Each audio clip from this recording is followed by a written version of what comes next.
வணக்கம் நெஞ்சு மூடிஸ், welcome back to another video. இவன் வேண்டாம்னு எதுக்கு இவன் நம்ம வீட்டுக்கு வேண்டவே வேண்டாம். பெட்டி படம் பார்த்தேன் சார். ஒரு டவுட் சார், ஒரு படத்துல ஹீரோக்கும் வில்லனுக்கும் எப்படி சார் வித்தியாசம் கண்டுபிடிப்பீங்க? ஹீரோக்கும் வில்லனுக்கும் வித்தியாசமா? அதாவது ஒரு படத்துல ஒருத்தன் வந்து ஒரு ஹீரோயினை போய் அப்யூஸ் பண்றான், யூஸ் பண்ணிட்டு அந்த பொண்ணையே மேனிப்புலேட் பண்ணி உனக்கு என்ன பிடிக்கும் அப்படின்னு கன்வின்ஸ் பண்றான்னா அவன் தான் ஹீரோ. அதே பொண்ணை இன்னொருத்தன் வேற ஒருத்தன் அப்யூஸ் பண்ணிட்டு அந்த பொண்ணுகிட்ட மாட்டி அந்த பொண்ணு அவனை கெட்டவன்னு சொல்லிட்டான்னா அவன் தான் வில்லன். 2020 வந்து நானு நவீத் அப்துல் அஸ்லம்லாம் சேர்ந்து ஒரு பாட்காஸ்ட் ஒன்று போட்டோம். கமர்ஷியல் ஹீரோஸ் வெர்சஸ் ஆக்டர்ஸ் அப்படின்னு சொல்லிட்டு ஒரு வீடியோ போட்டோம். அதாவது இந்த அஜித் விஜய் வர்சஸ் சூர்யா தனுஷ் இவங்கெல்லாம். அதாவது சூர்யா தனுஷ் மாதிரி ஆக்டர்ஸ்லாம் பார்த்தீங்கன்னா they are actors, they can do commercial films and at the same time they can do story oriented films. இப்போ நீங்கள் சூரரை போட்டுற மாதிரி ஒரு படத்துக்கும் அஞ்சான் மாதிரி ஒரு படத்துக்கும் சூர்யாவோட ஆக்டிங்ல வித்தியாசம் காமிக்க முடியும். ஆனால் இப்போ விவேகம் மாதிரி ஒரு படத்துக்கும் வீரம் மாதிரி ஒரு படத்துக்கும் நீங்கள் ஆக்டிங் வைஸ் டிஃபரன்ஸ் எடுத்துக்கிட்டிங்கன்னா ஒன்றுமே இருக்காது. மேபி ஆக்சன்ட்ல வித்தியாசம் இருக்கலாம், அவங்களோட லுக்ல வித்தியாசமா இருக்காலுமே தவிர ஆக்டிங்ல வித்தியாசமா இருக்காது. I've always said this and I still stand by it. Vijay அஜித்லாம் மேபி முன்னாடி லைக் பழைய படத்துல நல்ல ஆக்டர்ஸா இருந்திருக்கலாம், but they've gone too deep into the rabbit hole of becoming commercial heroes. Idol worship மாதிரி ஒரு ஸ்டேஜுக்கு போயிட்டாங்களோ. இப்போ நீங்க பாருங்க, ஒன்றும் இல்லை, நான் சொல்றேன், ஒரு லிஸ்ட் ஆஃப் மூவிஸ் எடுத்துக்கிறேனே, கத்தி, சர்க்கார், ஜனநாயகன், அப்புறம் பைரவா, அப்புறம் ஜில்லா, இந்த மாதிரி படத்துலலாம் எடுத்துக்கோங்களேன். எல்லா படத்துலையுமே விஜயோட ஆக்டிங் ஒரே மாதிரி தான் இருக்கும். மேபி அவர் லுக்கு மாறி இருக்கலாம், இல்லை வாய்ஸோட அந்த ஸ்லாங் மாறி இருக்கலாம் அப்படிங்கிற மாதிரியே தவிர ஆக்டிங்லாம் ஒரே மாதிரி தான் இருக்கும். இதையே அஜித்துக்கு எடுத்துக்கோங்களேன், விவேகம், வீரம், விஸ்வாசம், இந்த மாதிரி எல்லா படத்துக்கும் எடுத்துக்கோங்களேன், எல்லாத்துலேயும் ஒரே மாதிரி தான் ஆக்டிங் இருக்கும். பெருசாக ஆக்டிங்ல டிஃப்ரென்ஸ் இருக்காது. லுக்ஸ் அதே மாதிரி லுக்ஸ் டிஃப்ரென்ஸ் இருக்கும், மேபி வாய்ஸ் பேசுகிற இது டிஃப்ரென்ஸ் இருக்கும். இந்த செட் ஆஃப் கமர்ஷியல் ஹீரோஸில் யார் யார் வருவாங்கன்னா அஜித், விஜய், சூப்பர் ஸ்டார் ரஜினிகாந்த், நயன்தாரா, சமந்தா. அதே இந்த சைடு எடுத்துக்கோங்க, ஆக்டர்ஸ் சைடில் எடுத்துக்கோங்க, இந்த பட்டாளம் வந்து சூர்யா, விக்ரம், தனுஷ், கமல்ஹாசன், மமிதா பைஜு கூட என்ன கேட்டால் நல்லாவே நடிக்கிறாங்க. இப்போ டூட் படத்துலையும் இருந்த மமிதா பைஜுக்கும் கரை படத்துல இருந்த மமிதா பைஜுக்கும் பயங்கரமான டிஃபரன்ஸ் இருக்கும். நீங்க கரை படம் பார்த்தீங்கன்னா மமிதா பைஜு வந்து அப்படியே ரொம்ப ஒரு மாதிரி சட்டிலான, ரொம்ப ஒரு மாதிரி அடங்கி போன ஒரு பொண்ணா, ஒரு வைஃபா பயங்கரமா நடிச்சிருப்பாங்க. அதே டூட்ல பாத்தீங்கன்னா ஒரு விளையாட்டுத்தனமான ஒரு ஏய் அடிங்க அப்படிங்கிற மாதிரி ஹீரோயினா நல்லா தான் நடிச்சிருப்பாங்க. தனுஷ் எடுத்துக்கோங்க, இப்ப நீங்க அசுரனுக்கும் வட சென்னைக்கும் டிஃபரன்ஸ் எடுத்துக்கிட்டா ஏகப்பட்ட டிஃபரன்ஸ் இருக்கு. இப்ப அசுரன்லாம் வந்து அசுரன் படத்திலேயே ஃபர்ஸ்ட் ஹாஃப்க்கும் செகண்ட் ஹாஃப்க்கும் வித்தியாசம் இருக்கும். ஃபர்ஸ்ட் ஹாஃப்ல சிவசாமியை ரொம்ப அப்படியே அமுங்கி போன வயசான மூச்சு வாங்கின்னு ஓவர் சைஸ்டு சொக்கா போட்டுக்கிட்டு அப்படியே அப்படின்ற மாதிரி எல்லாரும் காலையும் போய் விழுந்துக்கிட்டு ரொம்ப ஒரு மாதிரி பாவமாக நடிச்சுக்கிட்டு இருக்கிற ஒரு ஆக்டராக இருப்பார். இதே செகண்ட் ஹாஃப்ல பார்த்தீங்கன்னா அவரோட ஃப்ளாஷ்பேக் சீனை காமிக்கும் போது சிவசாமி அப்படியே அது வீரியமாக அப்படியே போயிட்டு கத்திக்கிட்டு இது பண்ணிட்டு ரொம்ப ரேஜ்டாக இருப்பார். அதை நம்மளால டிஃபைன் பண்ண முடியுது, ஏன்னா அவரால் அந்த இதை காமிக்க முடியுது. அண்ட் டேரக்டர் வந்து அதை பக்காவாக யூஸ் பண்ணுறாங்க. அந்த இதுவை டேரக்டர்ஸுமே வந்து இப்போ சில டேரக்டர்ஸ்லாம் எடுக்காங்க, ஹீரோஸோட ஸ்டார்டமை வச்சு ரெஃபரன்ஸை அப்படியே கறந்து அப்படியே மில்க் பண்ணி அதை வச்சு நம்ம வந்து தியேட்டர் மூமெண்ட்ஸ் புல் ஆஃப் பண்ணிடலாம் அப்படின்ட்டு ஒரு சில டேரக்டர்ஸ் கூப்பிடுவாங்க. ஒரு சில டேரக்டர்ஸ் என்ன பண்ணுவாங்கன்னா, இவங்கிட்ட திறமை இருக்கு, இவன்ட்ட வந்து இவன் ஆக்ட் பண்றான், வேர்சடைலா இருக்கான், நம்மளோட கதை இப்படி இருக்கு, அதுக்கு இவன் செட் ஆவானா, இவனை நம்ம வளர்ச்சிக்கலாம் அப்படின்னு சொல்லி கூப்பிடுறாங்க. இப்போ நீங்க விஜய் படத்தெல்லாம் எடுத்துக்கிட்டீங்கன்னு வச்சுக்கோங்களேன், ரெஃபரன்ஸ் டயலாக்ஸ் இருக்கும், பொலிட்டிக்கல் டயலாக்ஸ் இருக்கும், இல்லை விஜயோட மேனரிசம்ஸ் ஏதாச்சும் இருக்கும், இல்லைன்னா வந்து சூப்பர் ஸ்டார் எடுத்துக்கிட்டிங்கன்னா அவரோட பழைய ஸ்டைல் சிக்னேச்சர்ஸ் ஏதாவது இருக்கும். இந்த மாதிரி தான் இருக்குமே தவிர டேரக்டர்ஸ் வந்து அவங்களுக்காக படம் எடுக்கிறாங்க, ஹீரோஸ்க்காக படம் எடுக்கிறாங்க. ஆனால் when the directors stop making films for heroes, rather they start making use of actors for their own stories, அப்போதான் நல்ல மூவிஸ் வருமோ அப்படின்னு எனக்கு தோணுது. இப்போ எதுக்கு சம்மந்தமே இல்லாமல் இதை எடுத்து பேசிக்கிட்டு இருக்க அப்படின்னா, ரீசெண்டாக ஜனநாயகன் வந்துச்சு, பெத்தி வந்துச்சு, எல்லாத்துலேயும் பார்த்து என்னடா நீ செம்ம அப்படின்ற மாதிரி இருக்கு. ஹீரோ வில்லன் அப்படிங்கிற காலெல்லாம் முடிஞ்சு போச்சு. People enjoy hero, people despise the villains. அதாவது படம் பார்க்கும் போது பீப்புளுக்கு அந்த வில்லனை பார்த்து காண்டாகும், ஹீரோ பார்த்தா ஏய்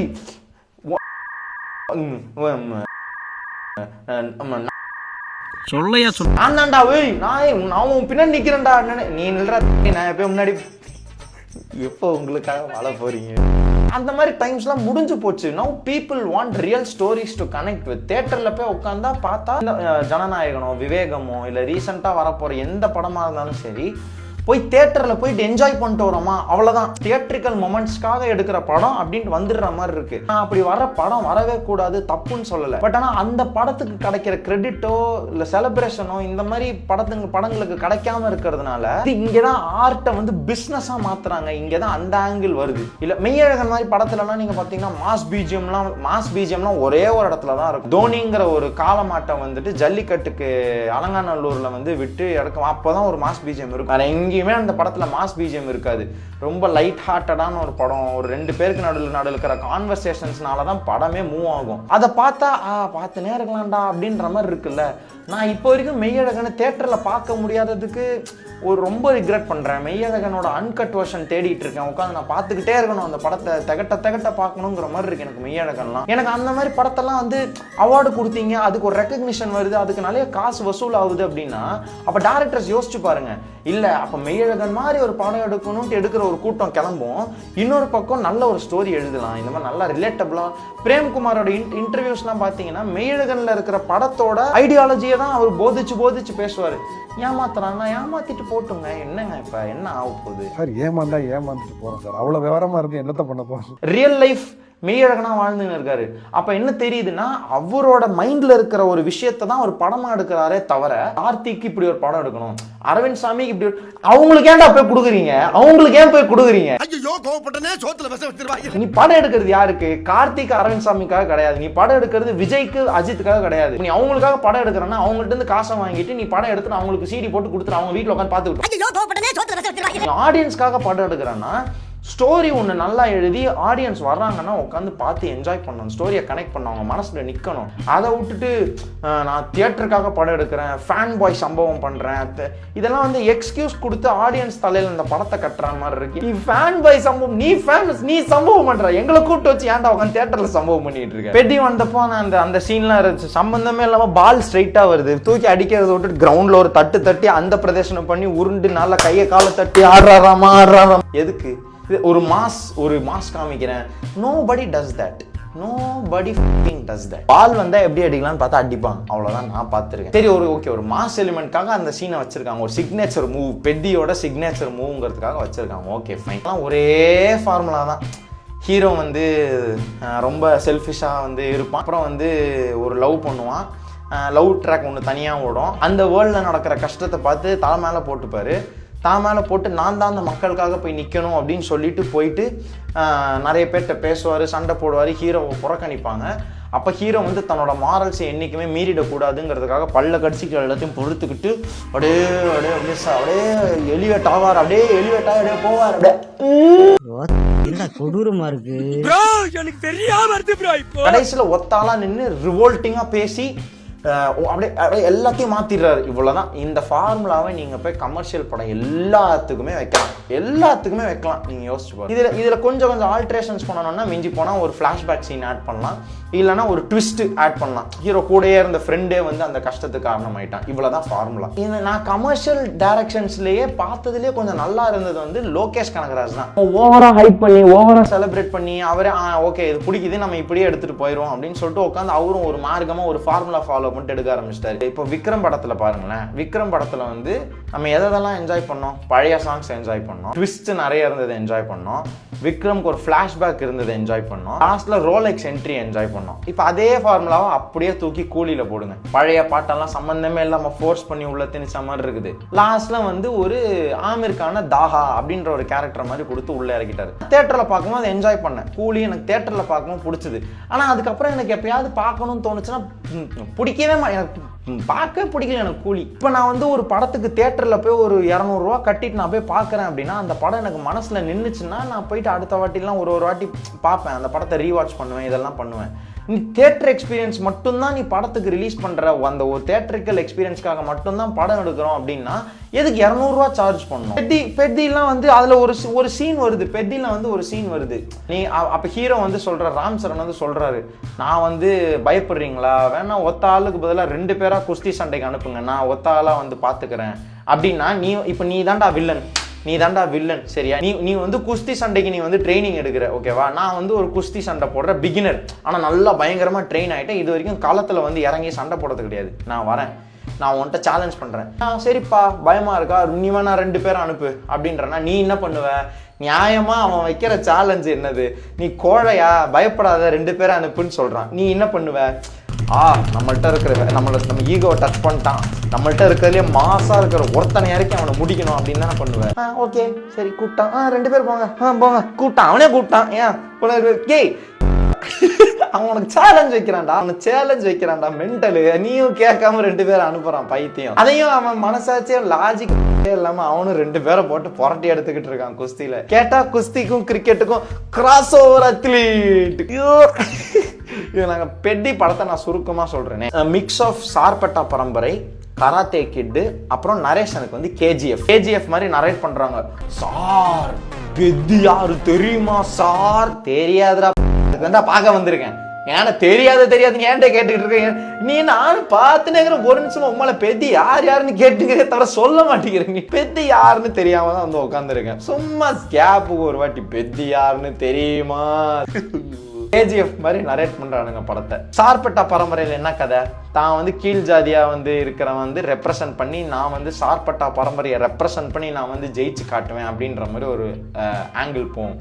அந்த மாதிரி வந்து மலை அடிவார மக்கள் வந்து ரெப்ரசன்ட் பண்ணி ஒரு ஸ்போர்ட்ஸ்ல தனக்கு ஒரு ஐடென்டிட்டி வேணுங்கிற மாதிரி போவாங்க. கராத்தே கிட்ல இருந்து என்னத்தை சுட்டுருக்கானுங்கன்னா, லாஸ்ட்ல வந்து அவங்க தொடையிலேயே எட்டி மிதிப்பானுங்க. அவனை லாஸ்ட்ல ஆட விடாம பண்ணி அவன் ஜெயிக்க கூடாது, அவன் காலையே ஃபோக்கஸ் பண்ணு அப்படின்ற மாதிரி பண்ணுவானுங்க. வழக்கமா எல்லாம் ஃபைட்டிங் மூவிஸ்ல இருக்கிற ஒரே கான்செப்ட் தான், ஹீரோவோட காலை உடைக்கணும், இல்ல கையை உடைக்கணும், இல்லையா தான் உன்னத்தை ஷேடில் இலக்க வச்சுட்டா அவனால சண்டை போட முடியாது அப்படின்ற மாதிரி பிளான் பண்ணுவானுங்க. அதே கதை. இவன் காலை உடைப்பாங்க, இவனை சண்டை போட முடியாதுன்றவாங்க. கடைசியில் காலில் எக்யூப்மெண்ட்டை மாட்டிக்கிட்டு நான் வேற ஸ்போர்ட்ஸுக்கு போகிறேன் அப்படின்ட்டு போய் ரன்னிங் ஓட ஆரம்பிச்சிடறான். இதுக்கு நீங்கள் பெட்டின்னு வைக்கிறதுக்கு பதிலாக சார்பட்டா பரம்பரை, கராத்தே கிட்டு, இது 2த்தையும் சேர்த்து கராத்தே பரம்பரைன்னு வச்சிருக்கலாம், சார்பட்டா கிட்டுன்னு வச்சிருக்கலாம். இப்படி எடுத்துக்கிறது பெட்டின்னு வச்சிருக்கானுங்க. நான் புதுசாக புளுத்துறேன் அப்படின்னு புதுசாக எடுக்கிறேன்ட்டு அதே உப்புமாவை கிண்டி கொடுத்துருக்காங்க. ஒரு பாயிண்ட்டுக்கு மேலே இப்போ தனுஷ் வந்து புலம்புறாரு, இந்த மாதிரி வந்து ராயனுக்கு வந்து கிடைச்சிருச்சுன்னு உங்களோட ஆதங்கத்தை மட்டும் தெரிவிக்கிறீங்களா? என்னோட நிறைய படத்துக்கு நேஷனல் அவார்ட்ஸ் புறக்கணிக்கப்பட்டது, அப்பெல்லாம் கேள்வி கேட்டீங்களா? கரெக்ட், நீங்க கேட்குற கேள்வி கரெக்ட்.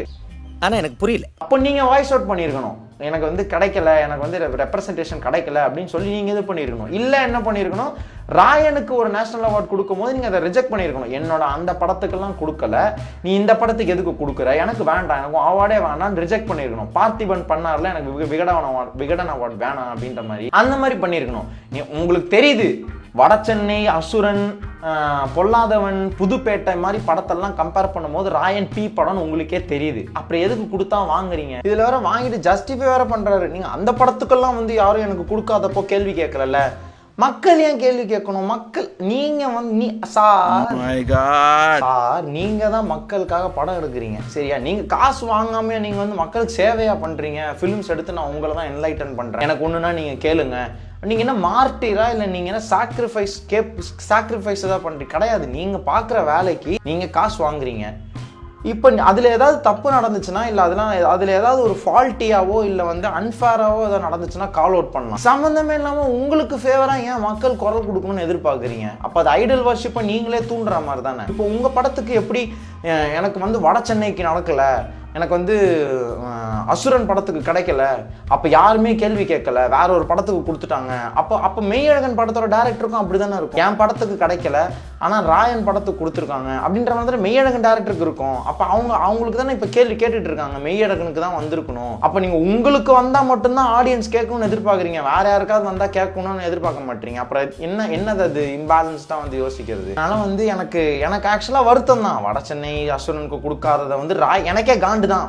ராயனுக்கு போய் கொடுத்துருக்கீங்க, வட சென்னை அசுரனுக்கு கொடுக்காம அப்படின்ற மாதிரி தான் எனக்குமே இருந்துச்சு. நான் அதுக்குன்னு வந்து கமர்ஷியல் படமே வரக்கூடாது, கமர்ஷியல் படமே இருக்கக்கூடாது அப்படிங்கிற மாதிரிலாம் நான் பேசல. நான் ஆக்சுவலா I'm a fan of commercial movies தான். மார்வல் எல்லாமே நான் பார்த்துருக்கேன். பெசிபிக் ரிம்லாம் என்ன மாதிரி கமர்ஷியல் படம், peak commercial writing. Pacific rim நீங்க பார்த்துருக்கீங்க அப்படின்னா ஒன்றும் இல்லை, அது வந்து ஒரு ரோபோட் மான்ஸ்டர் சண்டை போட்டுக்கிற படம். டிசு நடிச்சுப்பானுங்க. கைஜூஸ்ன்ற மான்ஸ்டர்ஸ் வந்துட்டு இன்ஃபில்ட்ரேட் பண்ணோம், அங்கே இருக்கிற மக்கள் காப்பாற்றுறதுக்காக ஏகர் டெக் அப்படின்னு சொல்லிட்டு ஒரு ரோபாட்ஸை வந்து பில்ட் பண்ணுவாங்க. அதில் வந்து ப்ரொட்டாகனிஸ்டோட ரோபாட் பேர் ஏகர் பேர் வந்துட்டு ஜிப்சி டேஞ்சர் அப்படின்னு சொல்லிட்டு அந்த ரோபாட்ஸ் வர்சஸ் அந்த கைஜூஸ் அந்த மான்ஸ்டர்ஸை ஃபைட் பண்ணுறது. இவ்வளோ ஒன்றுமே இல்லை, சிம்பிள் லைன்ஸ் இவ்வளோதான், ஒன்றுமே இல்லை. இதில் ஒரு சின்ன லேயர் ஆஃப் டெப்த்து கொடுக்கணுங்கிறதுக்காக என்ன கொடுத்துருப்பாங்கன்னா, ஹீரோவோட அண்ணன் வந்து இதுக்கு முன்னாடி ஒரு ஏகருக்குள்ள தான் ஒரு அந்த ரோபோட்குள்ள தான் வந்து ஒரு கைஜுவை சண்டை போட்டு தான் செத்து போயிருப்பான்.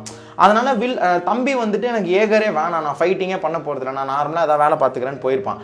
அவனோட அந்த எமோஷனல் இதை வச்சுட்டே அவன் அந்த திருப்பி அவனை கன்வின்ஸ் பண்ணி கூப்பிட்டு வருவாங்க. அதனால அவன் அந்த மாதிரி ஒரு எமோஷனல் டெப்த் இருக்கும். இதெல்லாம் ஒரு மாதிரி நிறைய டெப்த் நிறைய கனெக்ட் ஆகும். ஆனா அவன் ஒண்ணுமே இல்லை. இந்த மாதிரி ஒரு படம் ஹீரோ நல்லவர், நல்லது செய்வார் மக்களுக்கு, ஹீரோயினுக்கு வந்து ஹீரோ மேல காதல், ஒரு 4 பாட்டு, ஒரு ஐட்டம் சாங், என்ன படம் இதுல வர. நான் எல்லாத்தையும் மன்னிச்சிருவேன்டா. வாரிசு மாதிரி ஒரு படத்தை எடுத்துட்டு it's not a joke brother, நான் இது நாட் அ ஜோக்குன்னா பத்தியா அவன் இட்ஸ் நாட் அ ஜோக்.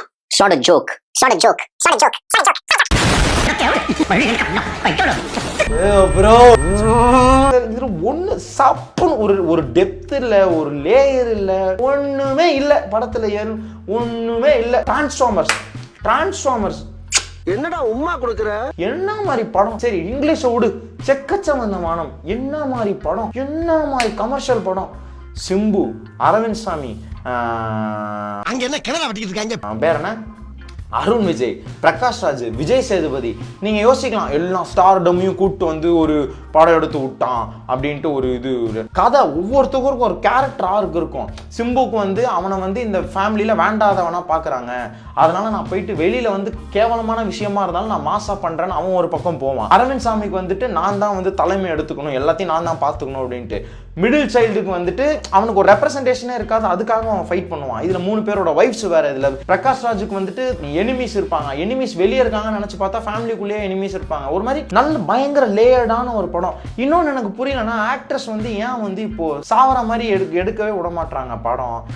இப்போ நான் ஃபார் எக்ஸாம்பிள் நான் வந்து ஒரு டேரக்டர் வச்சுக்கோவேன், நான் வந்து ஒரு ஸ்டோரி எழுதுறேன், அதுல ப்ரொட்டாகனிஸ்ட் வந்து பாதியில செத்துடுறாரு. பாதியில செத்ததுக்கு அப்புறம் வந்து ப்ரொட்டாகனிஸ்ட்டை சுத்தி படம் ஓடுது, அதுக்கு நியாயம் வாங்கி தர மாதிரி ஒரு படம் ஓடுதுன்னு வச்சுப்போமே. ஏன் வந்து ப்ரொட்டாகனிஸ்ட் சாவவே கூடாதா? அவன் சாவவே கூடாதா? இப்போ ஜனநாயகன் மாதிரி ஒரு படம், இல்லைன்னா வந்து கத்தி மாதிரி ஒரு படம் எடுத்துப்போமே, அதுல வந்து ஹீரோ சாவவே கூடாதா? பைரவ படம் எடுத்துப்போம், ஹீரோ சாக கூடாதா? ஏன் அவன் சாகவே கூடாது? அவன் சாவே ஏன்டா எனக்கு புரியலடா, ஏன்டா அவன் சாக கூடாது? வில்லன் மட்டும்தான் சாகணுமா? ஒரு படம் ஒரு எக்ஸாம்பிள் நான் ஒரு பிளாட் சொல்றேன், சும்மா ரேண்டமா மைண்ட்ல வர்றதை வச்சு நான் ஒரு கதை சொல்றேன். இப்போ ஆன் ஸ்பாட்ல ஒன்று சொல்றேன். ஹீரோ வந்து சின்ன வயசுல இருந்து அம்மா அப்பா இல்லாம வளர்ந்துகிட்டு இருக்கான். அவன் வந்து வளர வந்து அவனுக்கு வந்து அவன் காலேஜ்ல படிக்கும் போது ஒரு நாள் அவனை யாரோ வந்து பார்க்க போறாங்க. அவன் பார்க்க போறது யாருன்னு பார்த்தா அவனோட அப்பான்னு சொல்றாரு. அவன் வந்து அழுகுறான், எமோஷனல் ஆகிறான். அவங்க அப்பாவை போய் பார்க்க போறான். அவங்க அப்பா கூட வந்து அவன் காலேஜ்லாம் படிச்சுக்கிட்டே அப்படியே ஆசிரமத்துல இருந்து வெளில வந்து வீட்டுக்கு போய் அவங்க அப்பா கூட சேர்ந்து வாழ ஆரம்பிக்கிறான். கொஞ்சம் கொஞ்சமா அவங்க அப்பாவோட பையன், அதாவது அண்ணன் வந்துட்டு தம்பியை போட்டு புள்ளி பண்றது, ஹராஸ் பண்றது, இந்த மாதிரிலாம் வந்து பண்ணிக்கிட்டு இருக்கான். அப்போ ஹீரோ வந்து இதை வந்து அகேன்ஸ்டா போயிட்டு அவங்க அப்பாக்காக எல்லாத்தையும் வந்து பொறுத்துக்கலாம் அப்படின்ற மாதிரி இருக்கான். ஆனால் second half of the film வரும்போது தான் தெரியுது அந்த பையன் வந்து அந்த அப்பா வந்து உண்மையான அப்பா கிடையாது. இந்த பையன் வந்து பணக்கார வீட்டு பையன், அவனுக்கு நிறைய சொத்து இருக்கு அவன் பேர்ல, அது இன்னும் யார் பேர்லையும் மாறாம இருக்குங்கிறதுனால அவனை கிளைம் பண்ணிக்கலாம் அப்படின்னு சொல்லிட்டு ஒரு தூரத்து சொந்தக்காரன் தான் நான் தான் அப்பான்னு சொல்லி ஹீரோ ஏமாத்தி கூட்டு வரான் அப்படின்றது செகண்ட் ஹாஃப்ல தெரியுது. செகண்ட் ஹாஃபோட பிகினிங்ல இருந்து பிரதர் அவனோட அண்ணனை வந்து இது பண்ணி என்னோட உண்மையான அப்பா அம்மா யாருன்னு கண்டுபிடிக்கிற ஒரு பயணத்துல வந்து அவன் செத்து போயிடுறான். ஹீரோ செத்துடுறான், உண்மையிலே செத்துடுறான். அப்ப என்ன ஆகுது, வில்லனுக்கு வந்து கொஞ்சம் கொஞ்சமா ஏதோ ஒரு அவனோட பாஸ்ட்டை பார்த்தோ இல்லை அவனோட பாஸ்ட்டை படிச்சோ ஒரு கில் ட்ரிப்குள்ள போயிட்டு இல்லை ஏதோ ஒரு ரிடம்ஷனுக்குள்ள வந்து அவங்க அப்பாட்ட பேசி கன்வின்ஸ் பண்ணி இல்லப்பா அவன் நமக்கான நம்ம பையன், நம்ம தான்ப்பா அவனை ஏமாத்திருக்கோம், அந்த கில்ட் நம்ம அந்த ஆக்சுவலாக நம்ம பண்ண தப்பு தான், அதை நம்ம தான் சரி பண்ணணும்னு சொல்லிட்டு அந்த சொத்தை வந்து ப்ராப்பரா யார் பேர்ல போய் சேரணுமோ அவங்க பேர்ல இந்த மாதிரி ஒரு கதை கொண்டு போறதுல என்ன, ஹீரோ நடுவில் கொண்டுறதுல ஏன் இவ்வளோ ஒரு ஹீரோ அந்த டிமாண்ட்ஸ் வைக்கிறாங்களா? இல்லை ஆடியன்ஸ் வந்து ஹீரோ செத்துட்டா ஒத்துக்க மாட்டாங்க அப்படின்னா யாரும் அப்படிலாம் ஒத்துக்காமலாம் இல்லை. எனக்கு தெரிஞ்சு ஒரு கதையா பார்க்குறவங்களுக்கு தான் எனக்கு தெரிஞ்ச ஒரு இப்போ நீங்களே யோசிச்சு பாருங்க, ஒரு படம் பார்க்குறீங்க, நடுவில் வந்து ஹீரோ செத்துடுற மாதிரி செத்துட்டான்னா முதல்ல நம்ம சொல்ற டைலாக் என்ன, ஹீரோலாம் அவ்வளோ சீக்கிரம் சாவடிக்க மாட்டான், எப்படியும் வந்துடுவான் அப்படின்றோம்.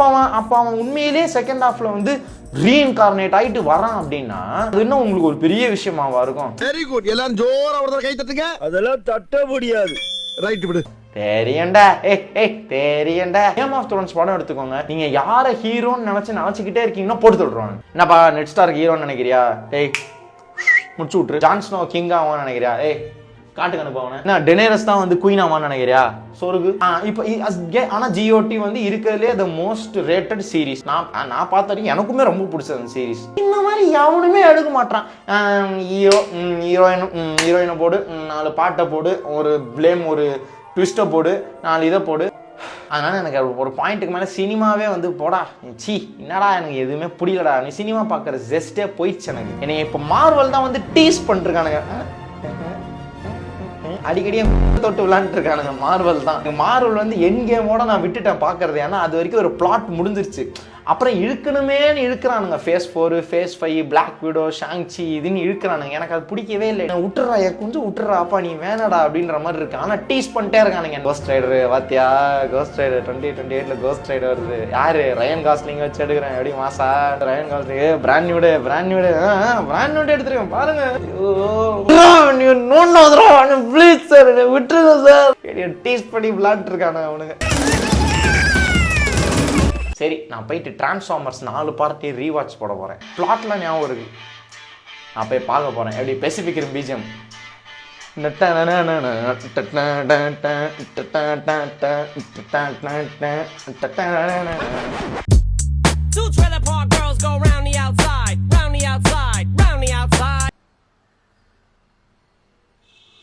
கேமராவில் பார்க்க ஸ்ட்ரைட்டாக தான் இருக்குது ஆனால் அப்லோட் பண்ணும்போது அப்படியே கோணையாக இருக்குது துப்பாக்கியை சுட்டுன்னு சுட்டுக்கிட்டே இருக்க மாதிரி பேசணும்னா நான் இப்படியே நின்று பேசணும் இப்படி நவரக்கூடாது இப்படி நவரக்கூடாது